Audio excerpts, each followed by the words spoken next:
എല്ലാവർക്കും പ്രശ്നങ്ങളുണ്ടാകും, നമുക്കും പ്രശ്നമുണ്ടാവും. ഇന്നത്തെ ദിവസവും പ്രശ്നമുണ്ടാവും. വീഡിയോയിൽ ഈ ടാക്ക് കേൾക്കുന്നവർക്ക് ഇത് കഴിഞ്ഞാൽ എന്തെങ്കിലും ഒരു പ്രശ്നത്തെ അഭിമുഖീകരിക്കേണ്ടി വരും. നമുക്ക് ഉണ്ടാകുന്ന പ്രശ്നങ്ങളെ 2 രീതിയിൽ കൈകാര്യം ചെയ്യാം.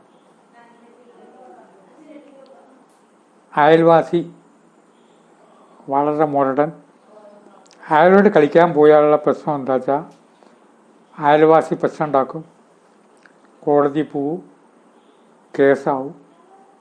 ഒരു നിവൃത്തിയില്ല, അയാളെ കൊണ്ടുള്ള ദുരിതം സഹിക്കാനും നിവൃത്തിയില്ല. വേറൊരാൾക്ക് വേറെ രീതിയിലായിരിക്കും പ്രശ്നം, മേലുദ്യോഗസ്ഥനായിരിക്കും പ്രശ്നം. ഒരു തവണ പഞ്ചപാണ്ഡവന്മാർ ഒരിടത്ത് താമസിക്കുമ്പോൾ ഒരു ഭൂതത്തിനെ കണ്ടു. ഭൂതമുണ്ടോ എന്നല്ലേ ഇപ്പോൾ ചോദ്യം. ഭൂതം എന്നുള്ള വാക്കിൻ്റെ അർത്ഥം എന്താ? ഉണ്ടായത്, നിങ്ങൾ ഉണ്ടാക്കിയത്. ഞാൻ ഭൂതം എന്ന് പറഞ്ഞപ്പോൾ നിങ്ങളിലൊരു രൂപം ഉണ്ടായല്ലോ, അത് ഞാൻ ഉണ്ടാക്കിയതാ. ഞാൻ വെറുതെ ഭൂതം എന്ന് പറഞ്ഞിട്ടേ ഉള്ളൂ. അപ്പോൾ ഒരു രൂപം മനസ്സിൽ വന്നു, നിങ്ങളുണ്ടാക്കി. ഭൂതം എന്ന് പറഞ്ഞാൽ ഉണ്ടാക്കിയത്, പഴയത്, പണ്ടത്തെ. അതിനാണ് ഭൂതകാലം എന്ന് പറഞ്ഞത്. അപ്പം കണ്ടു ധർമ്മപുത്രർ അടുത്തേക്ക് വന്നു, പേടിച്ചു. ഭൂതം കുറച്ചും കൂടി വലുതായി. ഭീമൻ വന്നു. അപ്പം തന്നെ ഭൂതത്തിന് ഭീമനേക്കാൾ വലുപ്പമുണ്ട്. നമ്മുടെ പ്രശ്നങ്ങളുടെ മാതിരിയാണ്. ആ പ്രശ്നങ്ങളെ നേരിടുമ്പോൾ അങ്ങനെ പെട്ടെന്ന് നേരിടാൻ പറ്റില്ല, വലിയ പ്രോബ്ലമാണ്, പ്രശ്നം വലുതാവും. ഇവർ പേടിച്ച് പറിക്കുന്നത് കണ്ടപ്പോൾ ഭൂതത്തിന് കുറച്ചും കൂടി സന്തോഷമായി. നല്ലപോലെ പേടിപ്പിച്ച് കളയാൻ.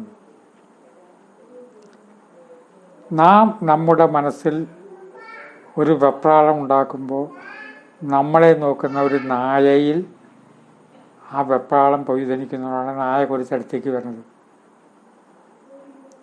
ചലനമില്ലാതെ നിശ്ചലമായിട്ട് നിന്നാൽ നായ ഒന്നും ചെയ്യില്ല, അവിടെ.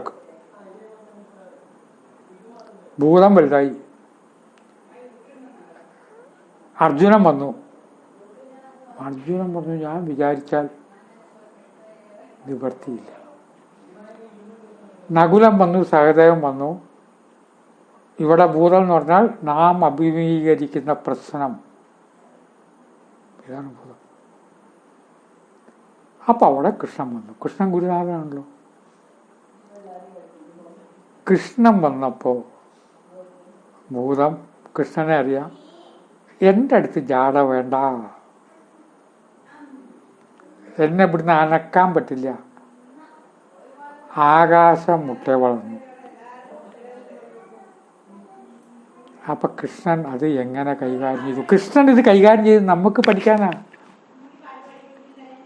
അല്ലാതെ കൃഷ്ണൻ പ്രശ്നം എങ്ങനെ തീർക്കുക? ഭൂതത്തിനെ കൊല്ലുക? കൃഷ്ണൻ ആരെയും കൊല്ലുമൊന്നുമില്ല. അപ്പൊ കൃഷ്ണൻ നോക്കുമ്പോൾ ഇപ്പൊ തന്നെ ആകാശം മുട്ടിയുന്നു.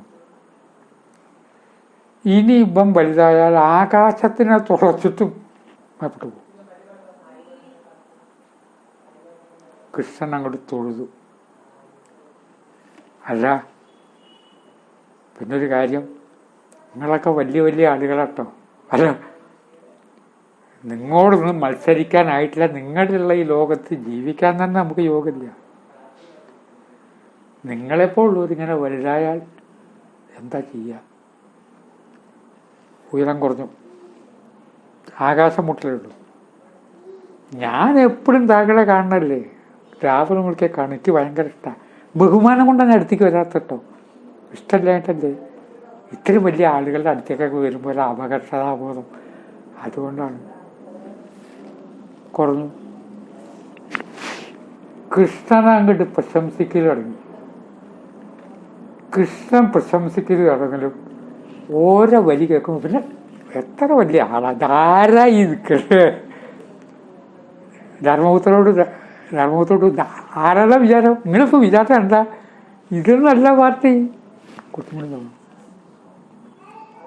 താണിട്ട് അവസാനേ ആ ഭൂതം ഇങ്ങനെയായി. കൃഷ്ണൻ വിട്ടില്ല. ഈ വിനയത്തിന്റെ മുമ്പിൽ ഞാൻ ഒന്നുമല്ല കേട്ടോ. പിന്നെന്താണ്? കൃഷ്ണന്റെ പ്രശംസ കേട്ട് കൃഷ്ണനിക്ക് ആ പാദം നമസ്കരിക്കുന്നുണ്ട്, അങ്ങയെ കണ്ടുകൊണ്ടിരിക്കണം. എൻ്റെ ഒരു ആഗ്രഹമാണ്. ബുദ്ധിമുട്ടായി തോന്നില്ലല്ലോ. ഒരു കടുകുമണിയുടെ വലുപ്പമായി. ഇതിൻ്റെ പേരാണ് കടുകാസുരൻ. അതിനെ എടുത്തിട്ട് കൃഷ്ണൻ മടിയിൽ വെച്ചു. ഒരു ചെറിയ അളുക്കില് കുട്ടികളുടെ കളിക്കോപ്പ് വെക്കിട്ട് അളുക്കിൽ അത് ഇട്ട് വെച്ചു. ഇപ്പം എങ്ങനെ പെട്ടെന്ന് അസുരന്റെ പേരേ മാറി കടുകാസുരനായി. ഈ രീതിയിൽ പ്രശ്നത്തെ സമീപിക്കാം. ഒന്ന്,